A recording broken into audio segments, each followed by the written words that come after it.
którzy stracili władzę, dziś histerycznie nie potrafią się z tym pogodzić. Ten festiwal siania strachu, wprowadzania chaosu, budowania podziałów między Polakami to nic innego jak zasłona dymna dla ochrony własnych wpływów. Złamali konstytucję, powołali sędziów z politycznego nadania. Ten plan się nie uda i nie pozwolę na zatrzymanie dobrej zmiany. Polacy powiedzieli koniec z pychą i arogancją władzy. Tych wszystkich grup interesów, które przez ostatnie 8 lat bogaciły się kosztem Polaków.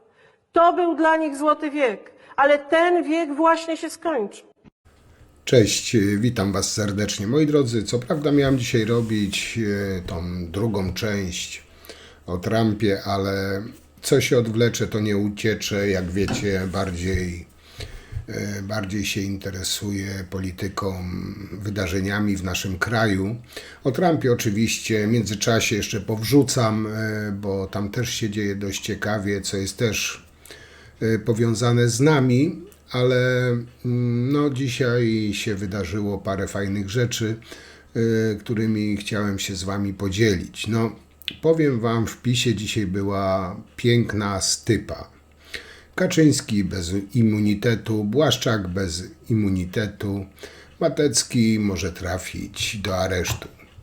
I dzisiaj, niestety, no, znowu poświęcę swój czas i Wasz czas Mateckiemu, bo myślę, że w jakimś tam stopniu warto o tym powiedzieć, bo długo na to czekałem. Zresztą chyba nie tylko ja. Dzisiaj chciałbym Wam powiedzieć o tym show, tej szopce Mateckiego, jaką odwalił na sali plenarnej, choć nie tylko tam, bo Matecki zrobił taki, że tak powiem, cały ogólnopolski show w telewizji publicznej, w telewizji Republika, w wywiadach, no ale przede wszystkim w Sejmie. I pomimo tego pisowskiego show na Komisji do Spraw Uchylenia Immunitetu hejterowi, fakty są następujące. Matecki ma zarzuty, ta Łajza, która żerowała na nieuleczalnie chorych dzieciach, Mejza, też ma zarzuty. I ja tam im życzę wspólnej celi, będzie im zawsze raźniej. Bo jakby nie patrzeć, idealnie do siebie pasują. Jeden okradał dzieci chore na raka, a drugi ofiary przestępstw. Jest jeszcze ten trzeci, odwrócony, że tak powiem, do nas tyłem, który kradł wódkę. Takie typowe pisowskie kryształy. Można by tu rzec, patrząc na to zdjęcie, olej na płótnie, kryształy PiS. Czyny zabronione, których popełnienie chcemy zarzucać Dariuszowi Mateckiemu, zagrożone są karą pozbawienia wolności do lat 10, charakteryzują się wysokim stopniem społecznej szkodliwości, wyrażającym się w zagrożeniu dla prawidłowego funkcjonowania organów państwa. Rodzi to uzasadnione domniemanie, że w przypadku uznania winy Dariusza Mateckiego zostanie mu wymierzona surowa kara w rozumieniu Kodeksu Postępowania Karnego. Bandzior Matecki, dziennikarz Gazety Wyborczej Wojciech Czuchnowski, nazwał Mateckiego, byłego posła Mateckiego, posła PiS, bandziorem. Pan Czuchnowski, powiem, że zresztą już to też mówiłem w poprzednim materiale, że Czuchowski ma rację. Matecki to jest hejter, który zarządzał farmą trolli i przyczynił się m.in. do śmierci syna posłanki Magdaleny Felix. Matecki ma na koncie liczne przestępstwa, m.in. kradzież pieniędzy z Funduszu Sprawiedliwości. Matecki był fikcyjnie zatrudniony na 2 etatach w Lasach Państwowych, gdzie przez 31 miesięcy zarobił bagatela 355 000 złotych, choć ani razu nie zalogował się do systemu. Żyć, nie umierać. W związku z licznymi przestępstwami Mateckiego minister sprawiedliwości skierował do Sejmu wniosek o uchylenie jego immunitetu i w dniu dzisiejszym, czyli 6 marca, wniosek ten został rozpatrzony pozytywnie. W międzyczasie 25 lutego policja zatrzymała 3 byłych pisowskich dyrektorów Lasów Państwowych. No ale tak to już jest z Mateckim. No tak już niejednokrotnie mówiłem, ojciec Mateckiego, był tajnym współpracownikiem SB o pseudonimie Michu. Matecki to zaufany człowiek Ziobry. I tutaj pytanie podstawowe, jakie czynności wykona dzisiaj prokuratura i policja, by Mateckiego doprowadzić tam, gdzie jest jego miejsce, czyli do kryminału. Pojawiły się zeznania, że osoby, które były pod nim zatrudnione, miały w gotówce oddawać mu część swojej. Pani redaktor, wiemy w jaki sposób ta prokuratura prowadzi czynności śledcze. Takie, jakie spotkałem na przykład księdza Olszewskiego, któremu proponowano, by pił z brudnej butelki, do której pewnie sikali inni przebywający w celi. I później, nie moje insynuacje, tylko to są fakty. Ksiądz Olszewski dostał brudną butelkę, która leżała w celi, nalano mu tam wody, żeby pił z tej butelki, a później kazano mu, a później polecono mu, żeby sam się załatwił. Tak, wyciągam wnioski na zasadzie logiki, że jeżeli tak potraktowano księdza, mam dowody na to, że w ten sposób, czy pani znajdując się w celi, chciałaby pani pić z brudnej butelki, która leży otwarta w celi, a służy do tego, żeby dolewać do niej wodę,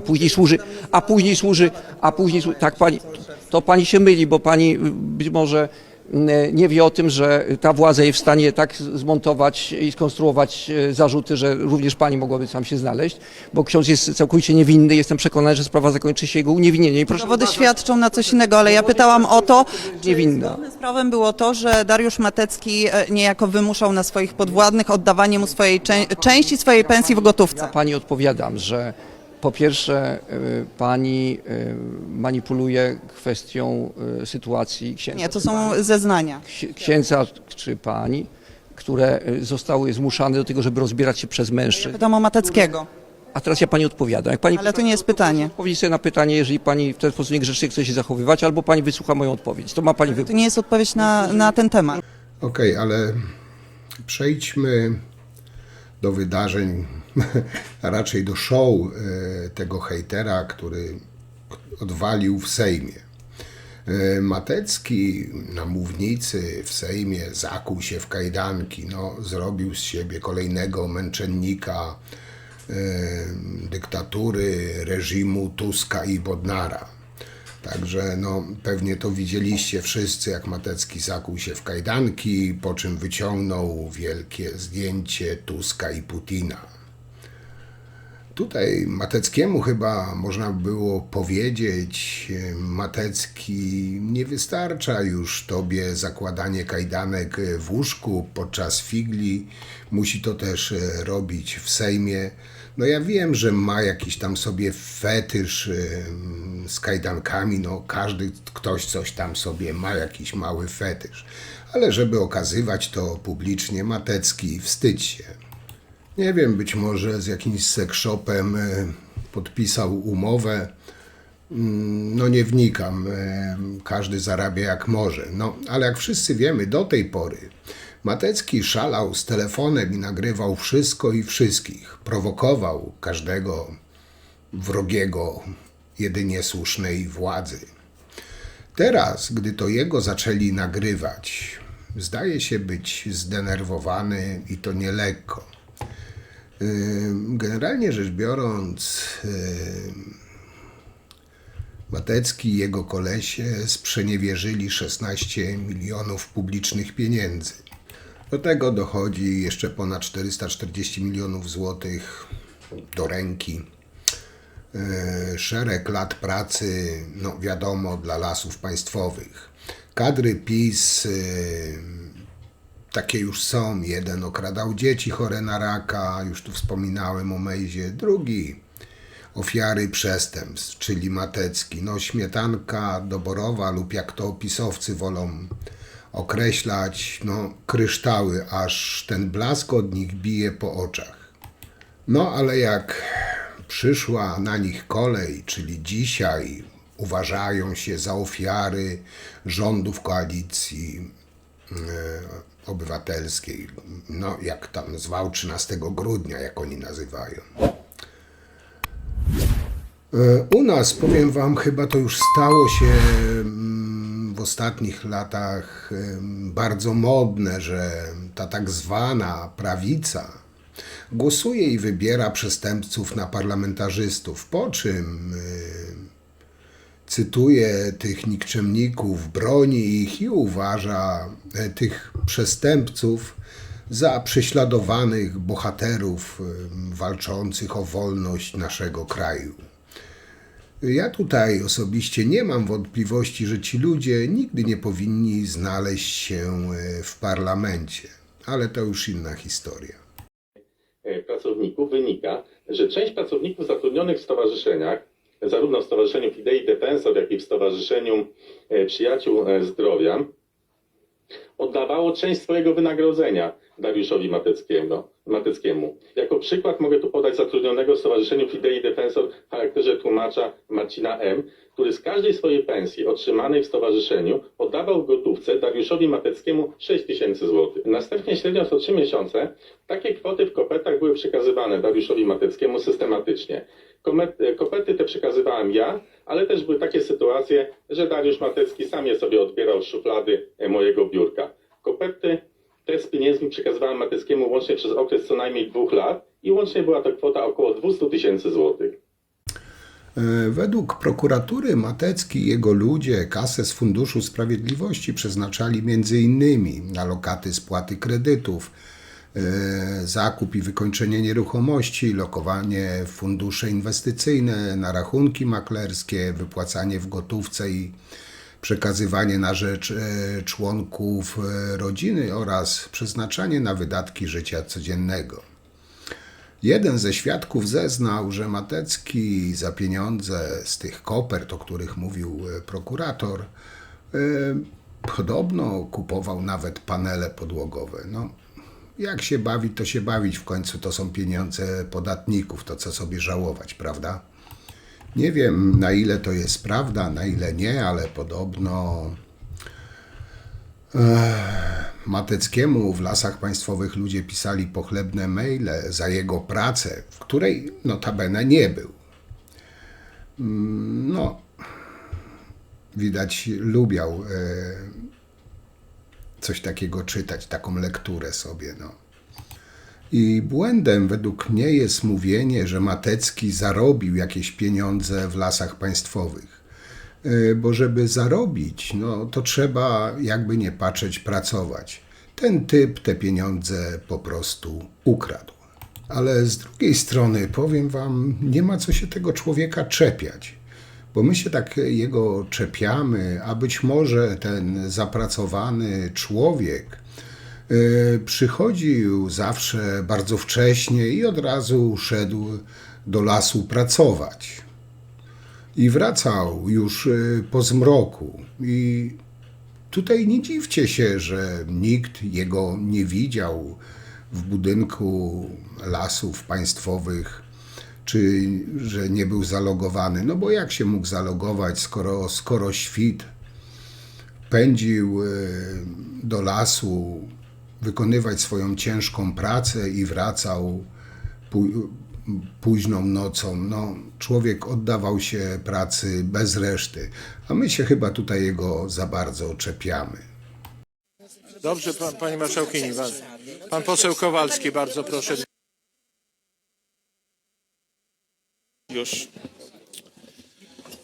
Szanowny Dariuszu, to posiedzenie, smutne posiedzenie, które niestety przejdzie do historii polskiego wymiaru sprawiedliwości na tych najgorszych kartach ogląda pewnikiem twoja przerażona małżonka. Nie może oglądać twój 2-letni syn, bo jeszcze jest za mały, ale mogę z całą stanowczością, patrząc ci w oczy, powiedzieć, że i twój syn, i twoja żona mogą być z siebie dumni. Gdyby każdy poseł pracował tak, jak ty pracowałeś i każdy wykonywał swoje obowiązki w poprzedniej kadencji, jak ty je wykonywałeś, to by Polska była wielka. I chcę ci powiedzieć jedno, że przyjdzie taki czas, kiedy Wójcik, Bogucki, Czarnek, Kowalski, niech się naprawdę modlą, żeby to nie był Kowalski, wrócą do władzy i przywrócimy praworządność. I ten prokurator, który przez cały czas się szyderczo uśmiechał, który mówił rzeczy, które w mojej ocenie idealnie wpisują się w artykuł 231 przekroczenie uprawnień, a jeżeli jeszcze będzie mieć za to jakieś nowe stanowiska, to będzie to typ kwalifikowany. I będzie również postępowanie dyscyplinarne. Każdy za to odpowie. Ale patrząc ci w oczy teraz, chcę ci powiedzieć, że nie jesteś sam. Są z tobą przyjaciele z Prawa i Sprawiedliwości. Ludzie, którzy chcą praworządności. Ludzie, którzy nie dopuszczą nigdy do takiej rzeczy, żeby upolitycznieni prokuratorzy, zwolennicy Rafała Trzaskowskiego niszczyli życie takim osobom jak ty. Atakują Jarosława Kaczyńskiego, Mariusza Błaszczaka, Zbigniewa Ziobro, atakują Michała Wosia za to, że kupił system, dzięki którym złapaliśmy i szpiegów, i pedofilów, i gangsterów. Dzisiaj chcą zniszczyć. Panie pośle, na temat. Panie przewodniczący, to jest na temat, bo w sytuacji, w której my będziemy po stronie rządzącej, to gwarantuję, panie przewodniczący, że będziecie mieć kilka godzin na to, żeby spokojnie To są o groźby tym karalne mówić. póki co, Chcę a jasno nie powiedzieć, mówienie na temat. nie, ale i chcę jasno powiedzieć, Minął czas. że Bardzo nie, ale to jeszcze proszę mi... Dziękuję. Czy wy możecie się uspokoić naprawdę, panie? Ja bardzo proszę chociaż trochę zadbać o kulturę wypowiedzi, tylko panowie się nie całujcie. Chciałem zwrócić, naprawdę, szanowni państwo,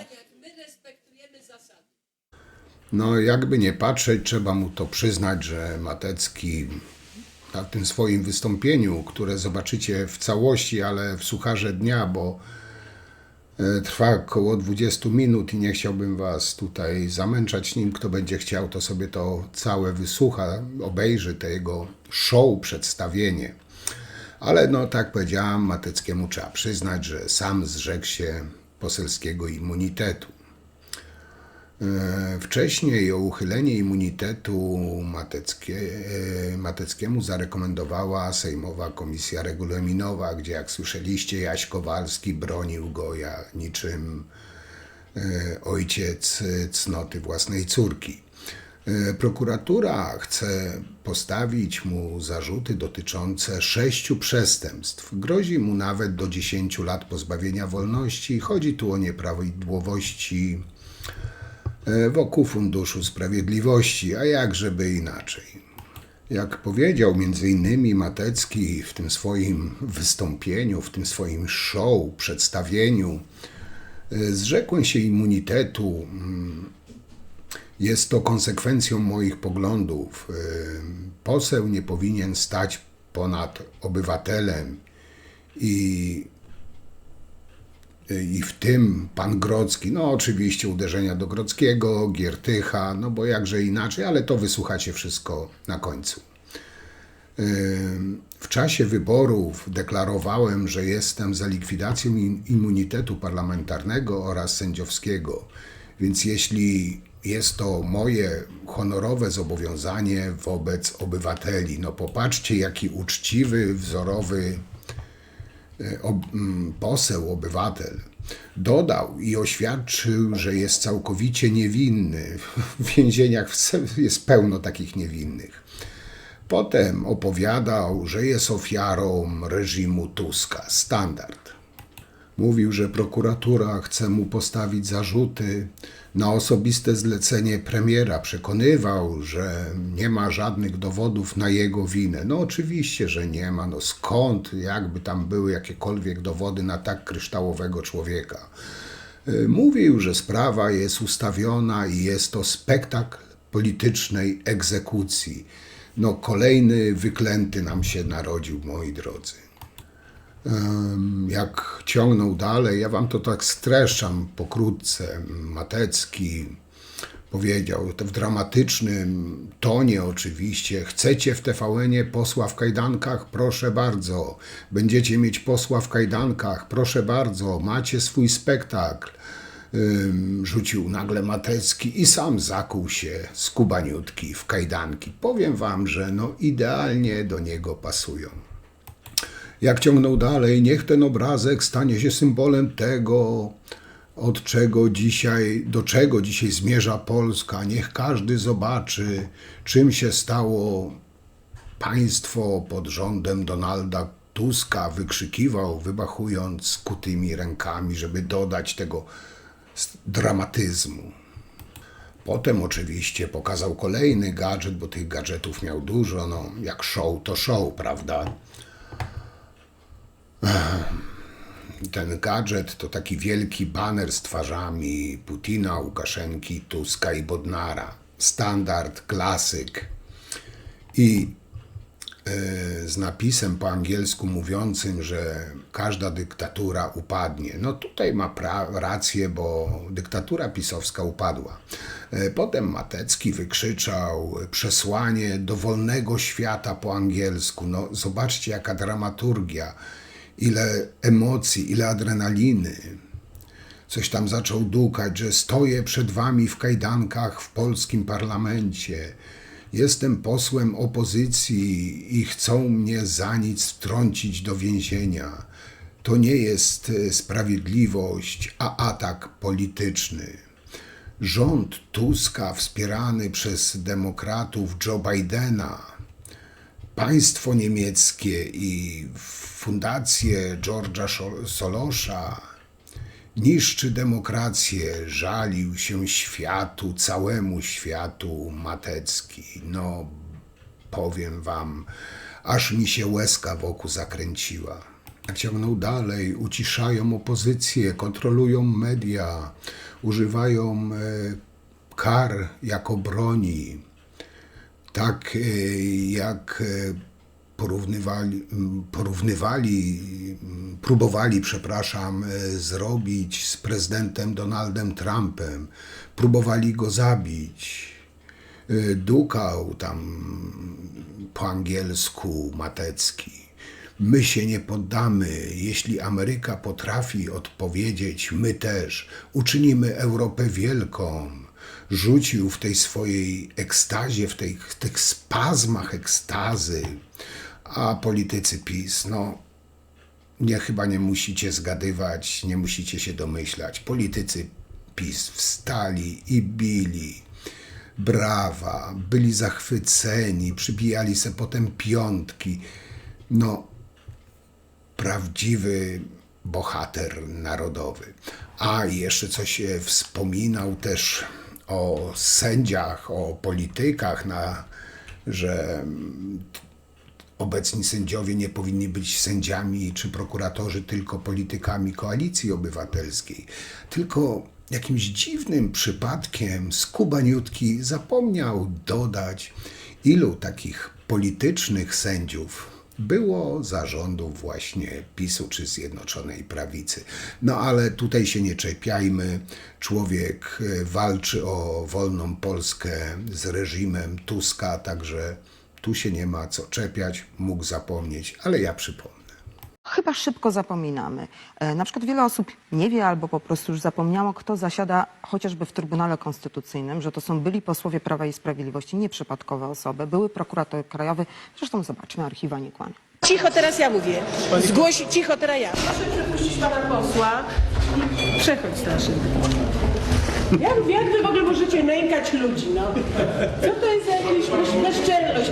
Dziennikarze, każdy z was powinien naprawdę stuknąć się i rachunek sumienia zrobić, proszę pana. Dlaczego pan się nie wyłączył ze sprawy? W sposób oczywisty pan się powinien wyłączyć dzisiaj, ponieważ kilka lat temu pan mówił, że to jest zemsta, wyrok na Mariusza Kamińskiego. Rzecznika prasowego. A ja pana pytam, no i rzecznik prasowy jest Muszę sędzią. odpowiadać, ja się wypowiadam w postaci orzeczeń. Co pan robił w siedzibie PiS-u? Prowadzi to postępowanie. Szanowna Pani, ja się spotykam z różnymi politykami. Moim przełożonym jest także polityk.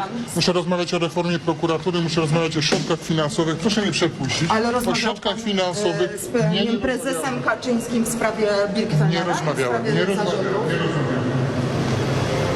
To ile razy razy się pan spotkał z panem prezesem? Bo Ja akurat nie liczę w tym spotkań. czasie- Szanowna Pani, ja nie liczę Czyli spotkań. one są takie cykliczne? Szanowna Pani, nie liczę spotkań. Ja jeżdżę na spotkanie z politykami, jeżeli chcę załatwić sprawę istotną dla polskiej prokuratury i reformy prokuratury. Nie świadomie z polityką, a nie z prokuratorem. Ale jestem prokurator, ja zawiaduję budżetem prokuratury i ja dbam o pieniądze dla No prokuratury. ale to rozmawia pan z ministrem. Minister jest szefem Szanowna z koalicyjnych partii. Pani pozwoli, Pani się zapozna z prawem o prokuraturze. Zapewniam Panią, że pozycja prokuratora krajowego Przecież jest jest bardzo wysoka.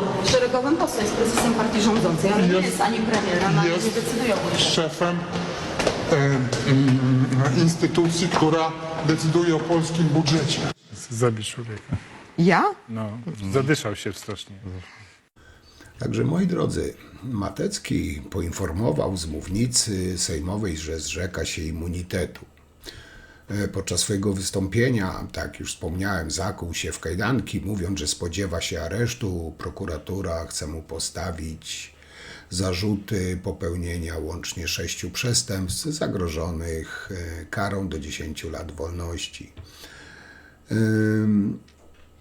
Ja powiem tak, zamiast kajdanek z niecierpliwością czekam, kiedy Matecki i wielu innych pisowców założy sobie po prostu kaftan bezpieczeństwa. No i tutaj chyba się, moi drodzy, już tradycją stało, że wszyscy, których policja ewentualnie szuka, chce aresztować, znajdują schronienie w telewizji za rubliki, czyli w pisowskiej Szczujni. Matecki przy samym głosowaniu o pozwolenie na jego aresztowanie nie był w Sejmie, bo już jak wiecie założył sobie kajdanki, więc po co tam ma być. Tak jak Ziobro pojawił się w telewizji Republika. Spakowany oczywiście, Pismo Święte, swój telefonik, tam pewnie różaniec i cała torba już przygotowana do aresztu. Telewizja Republika zaczęła nadawać też dramatyczne przekazy, które poszły w świat, że oto bohater narodowy, poseł na Sejm czeka na areszt przez reżim Tuska i Bodnara. Powiem wam, że to już naprawdę przechodzi ludzkie pojęcie. Trzeba to zobaczyć, żeby to ogarnąć, żeby w to uwierzyć. Matecki siedzi spakowany w telewizji Republika i czeka na aresztowanie. Jeszcze jest z nim pewien olimpijczyk, i oczywiście ma ze sobą książkę z Trumpem.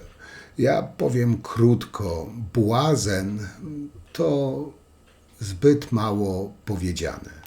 Rzecz jasna, pełne wsparcie, pełne współczucie, przekazy pełne dramaturgii, współczucia dla tego współczesnego męczennika, gdzie dyktatura Tuska i Bodnara chce się zemścić na tak wielkim patriocie, jakim jest Matecki.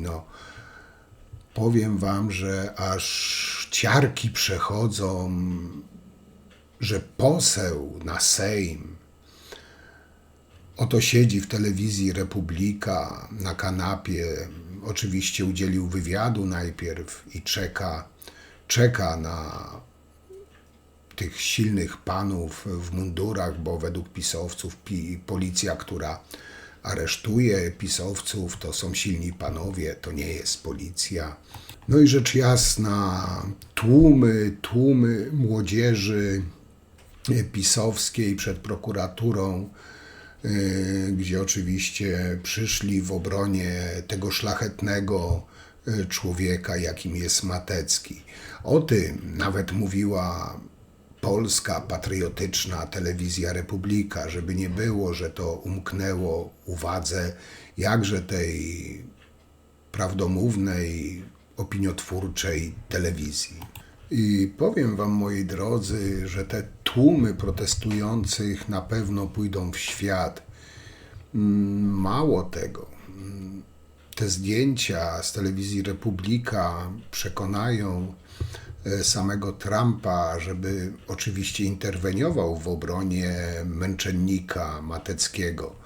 Ale gdyby tego było jeszcze mało, pozwólcie, że przeczytam wam wpis, który znalazłem właśnie na stronie telewizji Republika, czyli Włącz Prawdę, Telewizja Republika. I teraz uwaga, bo to jest mocny tekst, być może większość z was, nie wiem, się nawróci po tym tekście. No mnie prawie, że przekonali. Uwaga, cytuję.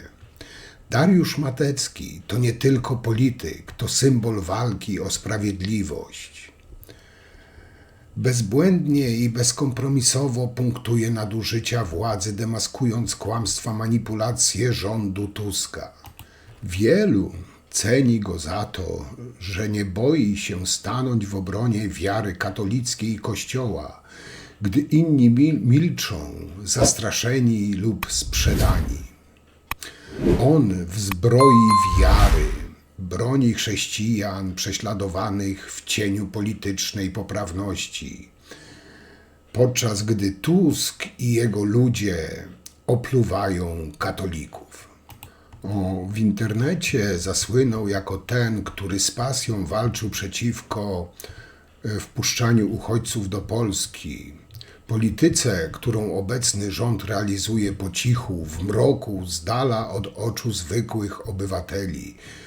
Poseł Dariusz Matecki to iskra, którą Tusk chce zadusić, a która może rozniecić płomień, jakiego się nie spodziewają. No moi drodzy, po takim tekście, jak go Trump przeczyta, jak zobaczy te tłumy w obronie tego wielkiego Polaka, podejrzewam, że co najmniej wyśle ze 2 lotniskowce, z 3 oddziały komando Foki, Marines, żeby odbić tego wielkiego Polaka, który tak walczy o dobro Polski, tym bardziej, że miał przy sobie książkę Trumpa. Mało tego, powiem wam więcej, pokażę wam więcej, moi drodzy. Pokażę wam oczywiście ze studia telewizji Republika przemówienie Mateckiego, które jest tak, jeszcze bardziej chyba płomienne niż które usłyszycie w Sucharze Dnia, które wygłosił w Sejmie. Powiem wam, że jakbym tak go dłużej posłuchał, to kurczę, prawie że mnie przekonał. Nie, żartuję. Ale posłuchajcie, tu niby rżnie twardziela, ale według mnie to on już chyba podczas tego oczekiwania na policję w tej telewizji Republika zmieniał sobie już chyba z 3 razy pampersa. Dzień dobry. Szanowni Państwo, jestem w telewizji Republika. Chwilę po głosowaniu w Sejmie nad tym, żeby mnie aresztować. Za co? Oni chyba sami nie wiedzą, bo na komisji immunitetowej przerwali mi możliwość zabrania głosu, gdzie krok po kroku obalałem tezy, absurdalne tezy prokuratorów. Ale ten film nagrywam w innym celu. W celu wygłoszenia pewnego oświadczenia. Bo ci bandyci są w stanie posunąć się do każdej obrzydliwości. Chciałbym oświadczyć, że nie zamierzam sobie nic zrobić, jak już zostanę zatrzymany. Chciałbym oświadczyć, że nie zamierzam popełnić samobójstwa. I jednocześnie chciałbym oświadczyć, że jak wyjdę, zrobię wszystko, żeby pognać tych bandytów od władzy. Żeby znów wróciła w Polsce polska władza. Żeby nie niszczyli naszej suwerenności, naszej gospodarki. I to się uda. Szanowni Państwo, doprowadzimy do tego, że Donald Tusk przestanie rządzić Polską i odpowie za wszystkie swoje okropieństwa. Pozdrawiam serdecznie. Oczywiście Gostek nie opuszczał go na krok, bo jak wiecie, Jan Kowalski i Gostek, wszystkie te tuzy intelektu, które pouczają sędziów, decydują, kto jest prawdziwym sędzią, a kto nie jest prawdziwym sędzią. no nie opuszczał tego wielkiego patrioty Mateckiego, nawet na krok, wszędzie, nawet wpisywał niemalże poematy na temat Mateckiego.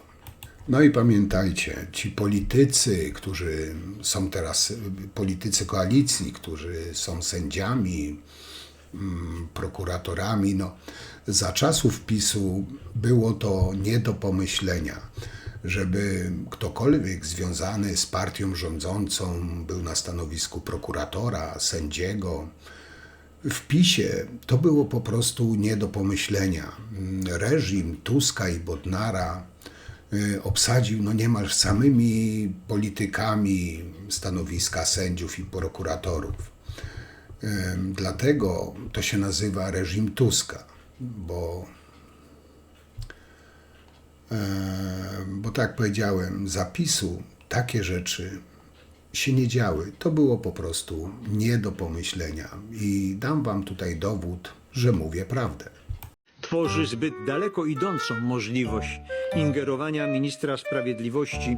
Tym razem chodzi o to, że Trybunał w składzie 2 sędziów wybranych przez PiS, 2 byłych posłów PiS i 1 wiceminister sprawiedliwości w rządzie PiS To ryzyko arbitralności działań ministra zdecydował, że nie można odwołać prezesów sądów powołanych przez ministra sprawiedliwości zarządów PiS bez odpowiedniej opinii Krajowej Rady Sądownictwa, tej zmienionej przez PiS, w której większość mają sędziowie wybrani przez PiS.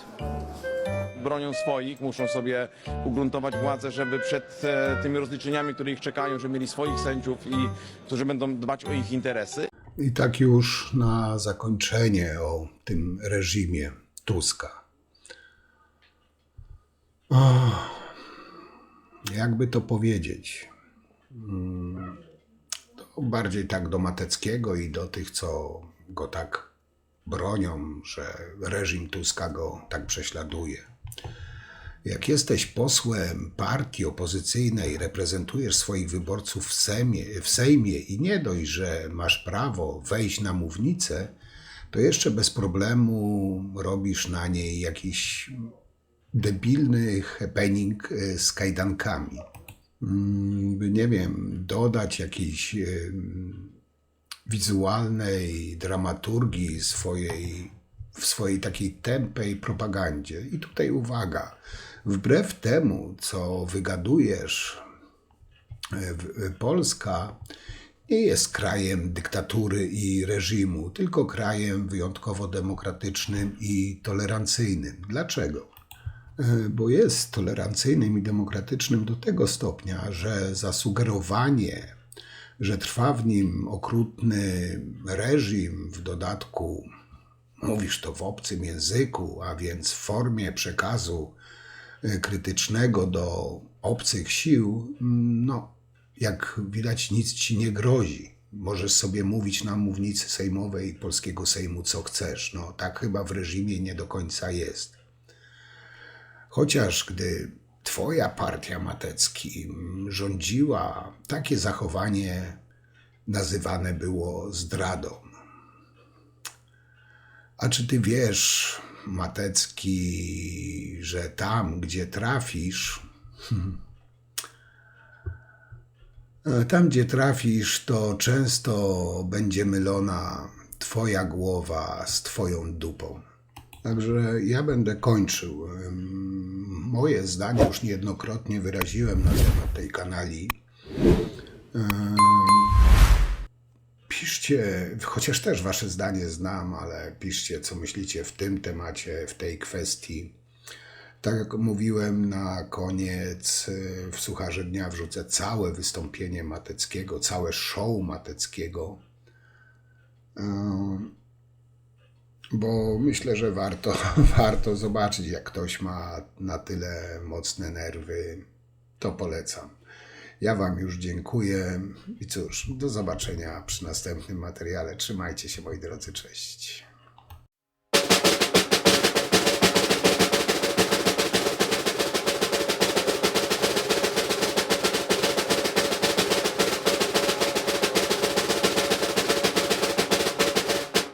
Smolaka o przedstawienie sprawozdania komisji. Bardzo proszę, panie pośle.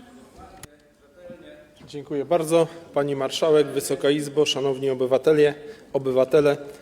Komisja Regulaminowa, Spraw Poselskich i Immunitetowych po rozpatrzeniu tego wniosku na posiedzeniu w dniu dzisiejszym, posiedzenie zakończyło się mniej więcej niecałą godzinę temu, na podstawie artykułu 7c ust. 5 oraz artykułu 10 ust. 6 ustawy o wykonywaniu mandata posła i senatora przedkłada: punkt pierwszy. Propozycję przyjęcia wniosku kierownika Zespołu Śledczego nr 2 Prokuratury Krajowej z dnia 24 lutego 2025 roku o wyrażenie zgody przez Sejm na pociągnięcie do odpowiedzialności karnej posła Dariusza Mateckiego w zakresie czynów wymienionych w punktach od 1 do 6 wyżej wymienionego wniosku. Punkt drugi. Propozycję przyjęcia wniosku kierownika Zespołu Śledczego nr 2 Prokuratury Krajowej z dnia 24 lutego 2025 roku o wyrażenie zgody przez Sejm na zatrzymanie i tymczasowe aresztowanie posła Dariusza Mateckiego. Dziękuję bardzo. Dziękuję bardzo. Przypominam, że Sejm...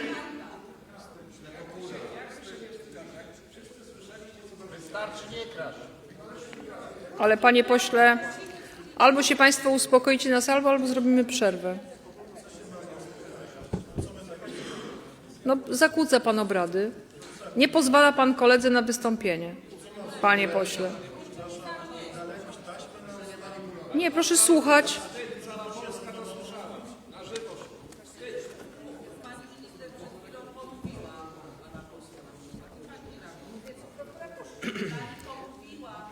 Czy państwo potrzebujecie chwilę, żeby uspokoić rozmowę na sali?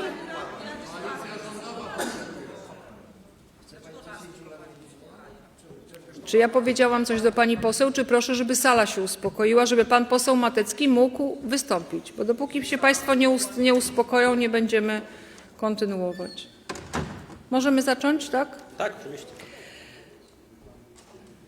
Przypominam, że Sejm zgodnie z artykułem 133, panie pośle, jeszcze chwilę, bo ja muszę odczytać tą formułkę. Przypominam, że Sejm zgodnie z artykułem 133 ustęp 6 regulaminu Sejmu rozpatruje sprawozdanie komisji, wysłuchując jedynie sprawozdawcy. Prawo do zabrania głosu przysługuje również posłowi, którego wniosek dotyczy. Nad sprawozdaniem tym nie przeprowadza się dyskusji. W związku z tym, że pan poseł Dariusz Matecki wyraził wolę zabrania głosu, zapraszam, pan poseł Dariusz Matecki. Pani Marszałek, Wysoka Izbo, Obywatele Rzeczypospolitej. Zrzekam się immunitetu poselskiego. Jest to konsekwencją moich poglądów. Poseł nie powinien stać ponad obywatelem, w tym pan Tomasz Grodzki.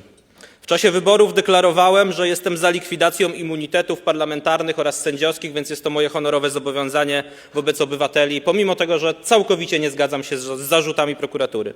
Jestem człowiekiem niewinnym, a zarzuty stawiane mi przez siłowo przejętą prokuraturę na osobiste zlecenie Donalda Tuska, który już na pierwszym posiedzeniu Sejmu z nienawiścią w oczach krzyczał do mnie, że będę siedzieć. Są jedynie polityczną zemstą, próbą wyeliminowania mnie z życia publicznego i zastraszenia wszystkich, którzy odważą się sprzeciwić władzy Tuska. Tu, szanowni państwo, nie chodzi o sprawiedliwość, nie chodzi o prawo, chodzi o pokaz siły, o zniszczenie przeciwnika, o polityczne aresztowanie posła opozycji. Ma to być kara. Kara bez procesu, kara bez wyroku, kara bez prawa do obrony. Drodzy Polacy, nie brałem łapówek od umierających pacjentów bądź ich rodzin za to, że byli leczeni w Państwowej Służbie Zdrowia. Nie wyprowadziłem prawie 100 milionów złotych z polskiej spółki między innymi do Rosji.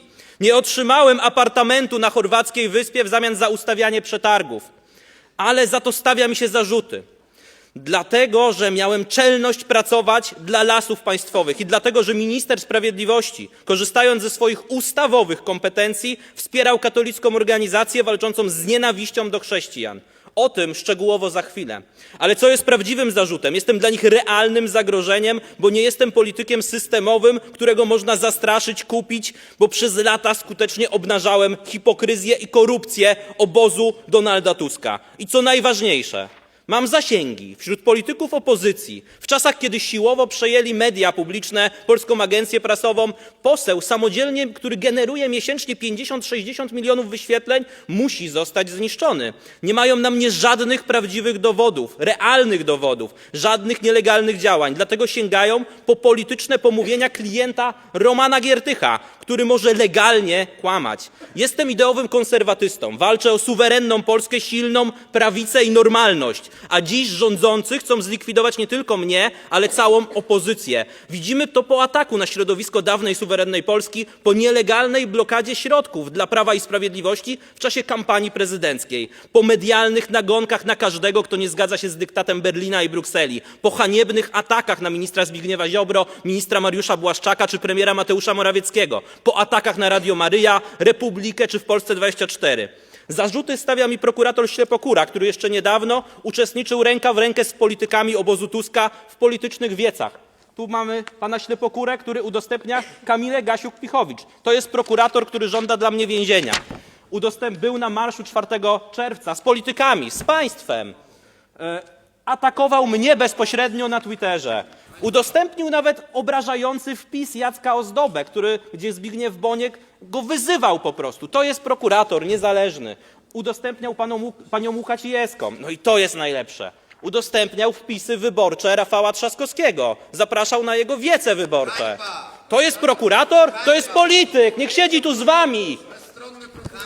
Drodzy państwo, dodajmy, jest to członek drugiego zespołu Prokuratury Krajowej, który odpowiada za nielegalne zatrzymanie, nielegalne pozbawienie wolności posła Marcina Romanowskiego, pomimo przysługującego mu immunitetu. Nikt z tych osób nie poniósł za to do dzisiaj żadnej odpowiedzialności karnej. Dobrze wiemy, jak to ma wyglądać. Ekipa Tuska już wszystko przecież zaplanowała. TVN, Gazeta Wyborcza, Okopres, inne prorządowe media. Wszyscy są już pewnie ustawieni.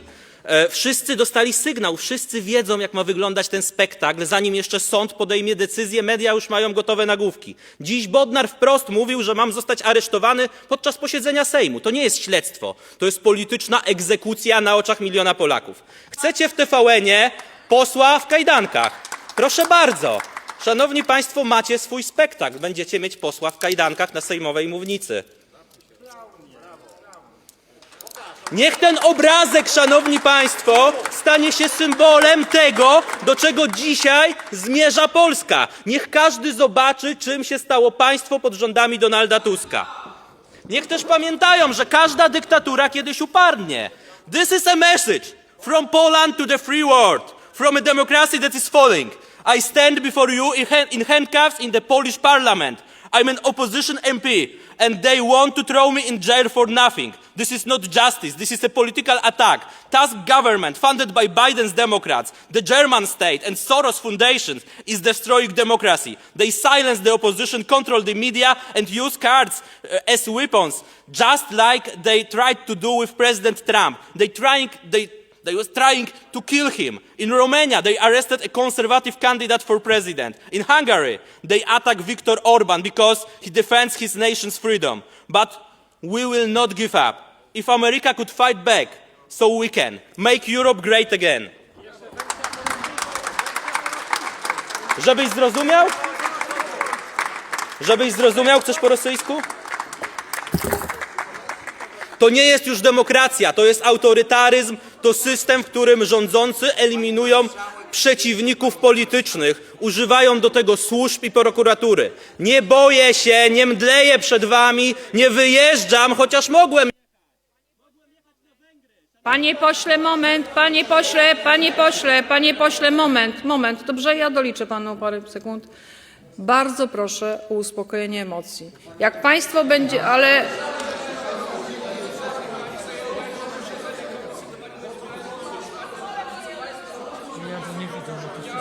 Panie pośle Czarnek, czy pan mnie próbuje straszyć? No. Tak, słyszałam. Tak, słyszałam. Tak. Jak widzę, kajdanki się łatwo ściąga, więc proszę tutaj nie robić happeningów. Panie pośle, pan robi happening, ale ja przyznaję panu prawo do obrony. W jaki sposób pan to robi, to tylko o panu świadczy. Czy już mogę już prowadzić kontynuację państwa wypowiedzi? Państwo chcą usłyszeć pana posła Mateckiego, czy nie?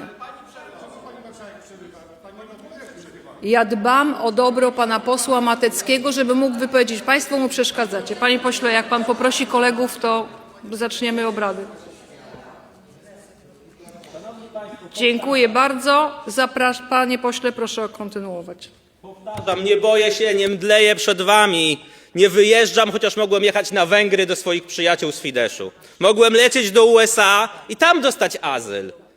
Nie byłoby z tym żadnego problemu, patrząc na to, co wy dzisiaj robicie. Ale tego nie zrobiłem, ponieważ nie zamierzam uciekać przed bandytami, którzy tworzą dzisiejszy rząd. Nie dam się zastraszyć.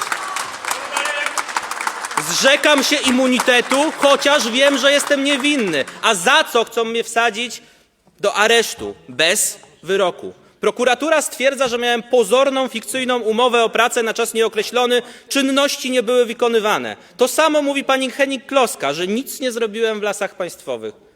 Drodzy Państwo, to jest koło 300 stron mojego nic nie robienia w Lasach Państwowych. Zakresy czynności, dziesiątki delegacji, dziesiątki, setki spotkań, cała obsługa mediów społecznościowych, w tym Twittera, kontakty z Facebookiem, działalność też na gruncie kontaktu z samorządem, budowy dróg lokalnych. Niestety na komisji nawet po godzinie czasu pan przewodniczący Urbaniak stwierdził, że już nie chce słuchać moich wyjaśnień, gdzie prokuratura wprost zarzuca mi, chce mnie wsadzić na 10 lat do więzienia, że rzekomo nic nie robiłem w Lasach Państwowych. Przedstawiłem może 1/3 tego, co tam robiłem. Chciałem punkt po punkcie przedstawić wszystko, to co mi się zachowało. A ile jest jeszcze w rejestrach Lasów Państwowych? Już może pokasowaliście. To są moje zakresy czynności. Każdy może się zapoznać, może odtworzyć film z komisji, do czego zachęcam. Kolejne zarzuty dotyczą Funduszu Sprawiedliwości. Próbuje się mnie oskarżać o przestępstwa, które nie miały miejsca. Cała konstrukcja zarzutów jest oparta na manipulacji. Prawda jest jasna. Fundusz Sprawiedliwości był przeznaczony nie tylko na pomoc pokrzywdzonym, ale także na działania edukacyjne czy zapobieganie przestępczości. Potwierdził to Sąd Najwyższy w 2022 roku. Podstawą rzekomego wyłudzenia są 3 projekty, które faktycznie były realizowane. To jest Fidei Defensor. Raport, ponad 300 zawiadomień do prokuratury o atakach na Kościół katolicki, atakach na księży, pobiciach księży. Pan Bodnar tego nie widzi. Nie widzi tego, że w ciągu ostatnich miesięcy doszło do 2 morderstw księży, do podpaleń kościołów, do dewastacji kapliczek. To trwa cały czas, ale pan Bodnar mówi, że nie ma chrystianofobii. Za to Donald Trump dostrzega chrystianofobię, bo powołał specjalnie w Białym Domu zespół do ścigania chrystianofobii, czyli dokładnie to, czym zajmowało się Fidei Defensor.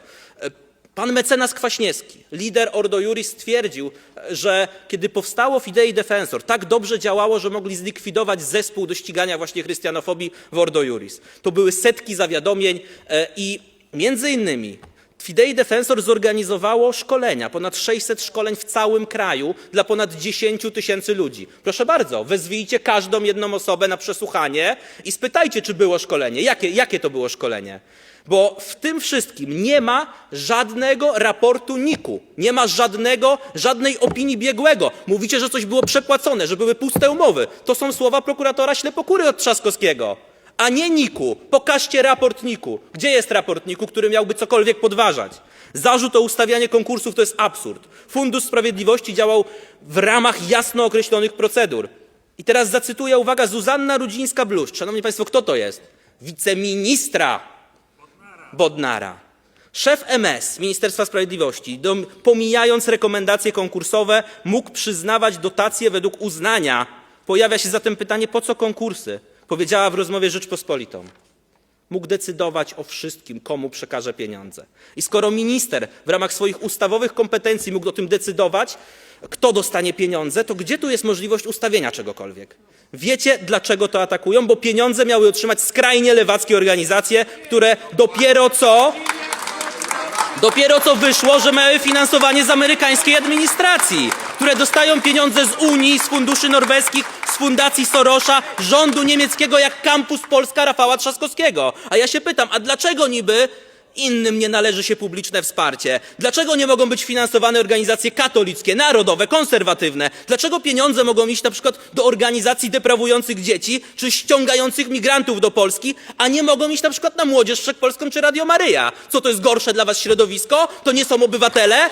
Władza, nie mogąc znaleźć realnych dowodów, opiera swoje oskarżenia przeciwko mnie na zeznaniach Mraza, który jako podejrzany ma pełne prawo kłamać i manipulować. To człowiek powiązany z Giertychem, politykiem PO, który otwarcie przyznawał, że pracował nad jego zeznaniami.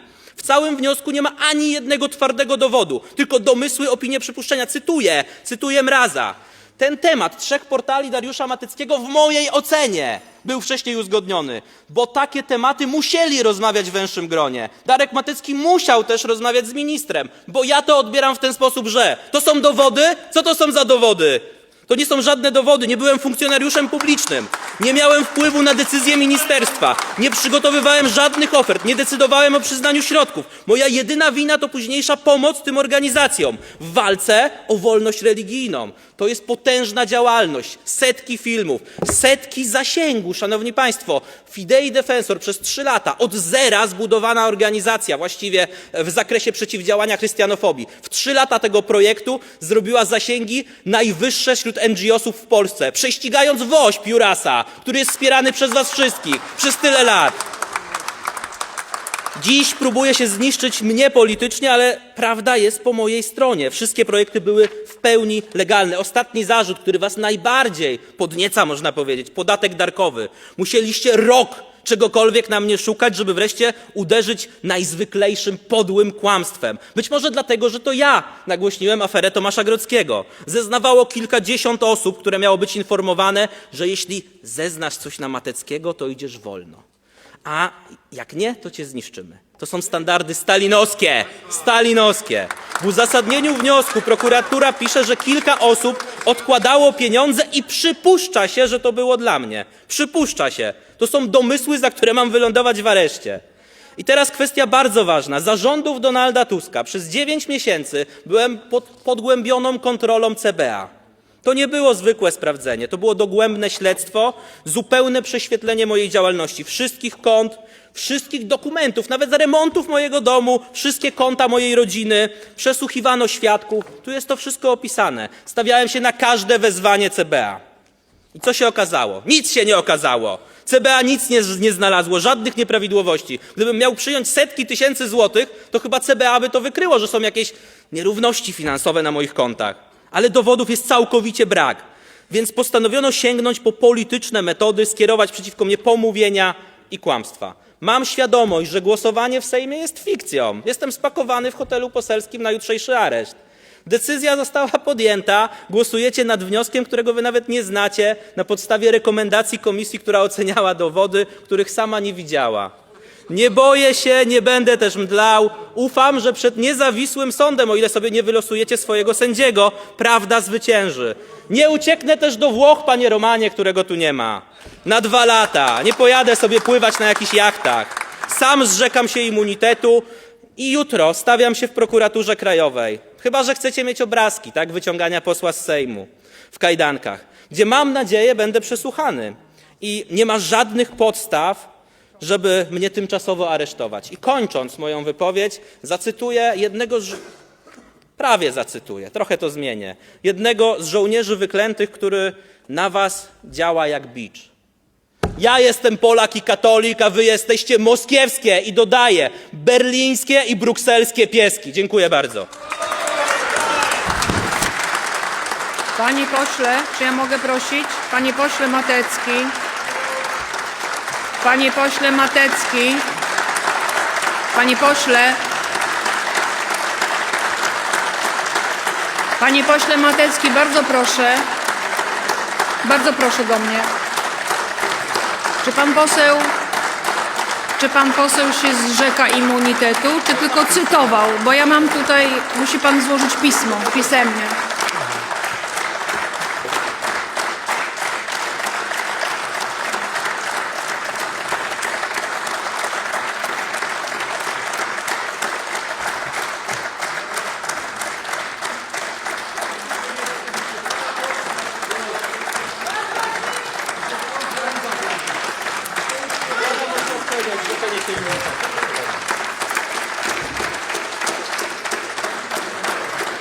Tak, więc można to zastrzeżone przeczytać. W związku ze złożonym oświadczeniem marszałek Sejmu na podstawie artykułu 8 ustęp 3 ustawy o wykonywaniu mandatu posła i senatora zwróci się do Komisji Regulaminowej, Spraw Poselskich i Immunitetowych o przedstawienie opinii co do formalnej poprawności tego oświadczenia. W dniu jutrzejszym planowane są tajne obrady Sejmu. Informuję, że że zgłoszenie wniosku o uchylenie tajności obrad wynikają następujące konsekwencje organizacyjne. Między innymi podczas rozstrzygania tego wniosku. Czy ja mogę prosić o spokój? Podczas rozstrzygania tego wniosku oraz podczas obrad Sejmu objętych tajnością nie mogą być obecne osoby niespełniające wymogów dostępu do informacji niejawnych o określonej klauzuli tajności. Posłowie i inni uczestnicy obrad dotyczących rozstrzygania tego wniosku oraz obrad Sejmu objętych tajnością, a także osoby wykonujące zadania związane z zabezpieczeniem i obsługą tych obrad, z wyłączeniem osób wyznaczonych do bezpośredniej obsługi obrad, zgodnie z rozporządzeniem szefa Kancelarii Sejmu wydanym na podstawie paragrafu 4 zarządzenia nr 6 Marszałka Sejmu z dnia 27 maja 2014 roku, nie mogą utrwalać przedmiotu obrad, w szczególności rejestrować lub transmitować obrazu i dźwięku, ani sporządzać notatek z ich przebiegu. Informuję również, że posłowie i inni uczestnicy obrad dotyczących rozstrzygania tego wniosku oraz obrad Sejmu objętych tajnością oraz osoby wykonujące zadania związane z zabezpieczeniem i obsługą tych obrad nie mogą posiadać w czasie obrad urządzeń umożliwiających rejestrację lub transmisję obrazu i dźwięku, nawiązywanie łączności oraz innych urządzeń umożliwiających ujawnienie informacji. Nie mogą posiadać w czasie obrad bagażu podręcznego, w szczególności torebek i teczek. Są obowiązani poddać się przed każdorazowym wejściem do sali obrad Sejmu pod rygorem odmowy wstępu na posiedzenie, kontroli w bramce detekcyjnej, a w razie potrzeby także za pomocą innych przyrządów stosowanych przez funkcjonariuszy Straży Marszałkowskiej. Informuję, że posłowie i uczestnicy obrad biorący udział w posiedzeniu niejawnym podpisują się na liście obecności wyłożonej przed wejściem do kuluarów. Na tym zakończyliśmy rozpatrywanie punktów porządku dziennego zaplanowanych na dzień 5 marca. Informuję, że zgłosili się posłowie.